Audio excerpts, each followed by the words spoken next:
रामायण और महाभारत ये दो प्रमुख महाकाव्य हैं जो हिंदू धर्म के शास्त्रों का हिस्सा माने जाते हैं। रामायण में भगवान श्री राम के जीवन की कहानी है जो धर्म, सत्य और न्याय का पालन करते हैं।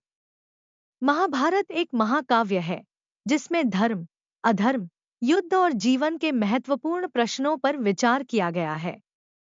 हिंदू धर्म का पालन शास्त्रों के अनुसार करना न केवल धार्मिक कर्तव्य होता है, बल्कि यह व्यक्ति के जीवन को संतुलित, शुद्ध और उद्देश्यपूर्ण बनाने के लिए आवश्यक माना जाता है। शास्त्रों में दी गई शिक्षाएं समाज में नैतिकता, आध्यात्मिकता और सांस्कृतिक मूल्य स्थापित करने में सहायक होती हैं। शास्त्रों में आध्यात्मिक उन्नति और आत्मज्ञान की दिशा में मार्गदर्शन मिलता है। आत्मा और परमात्मा के एकत्व की प्राप्ति का मार्ग दिखाया गया है। वेद, उपनिषद और भगवद गीता में आत्मा के वास्तविक स्वरूप और ब्रह्मा के साथ एकत्व की अवधारणा को समझाया गया है। समाज और जीवन के आदर्श शास्त्रों में समाज के विभिन्न वर्गों, ब्राह्मण, क्षत्रिय, वैश्य, शूद्र के कर्तव्यों और अधिकारों का उल्लेख किया गया है ताकि समाज में संतुलन और व्यवस्था बनी रहे।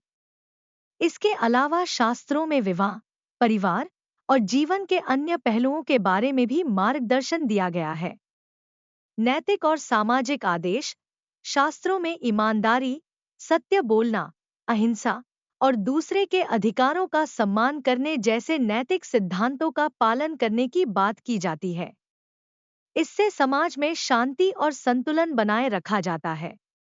शास्त्र पढ़ने से व्यक्ति को ज्ञान, बुद्धि और आध्यात्मिक शक्ति प्राप्त होती है।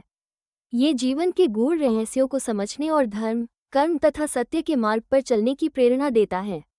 शास्त्रों का अध्ययन मन को शांति और स्थिरता प्रदान करता है, साथ ही सही और गलत का भेद समझने में मदद करता है। ये हमारे जीवन में अनुशासन और नैतिकता लाता है। शास्त्र पढ़ने से व्यक्ति अपने जीवन के उद्देश्य को समझता है और मोक्ष की ओर अग्रसर होता है। यह आत्मा के विकास और मानवता की सेवा का मार्ग प्रशस्त करता है।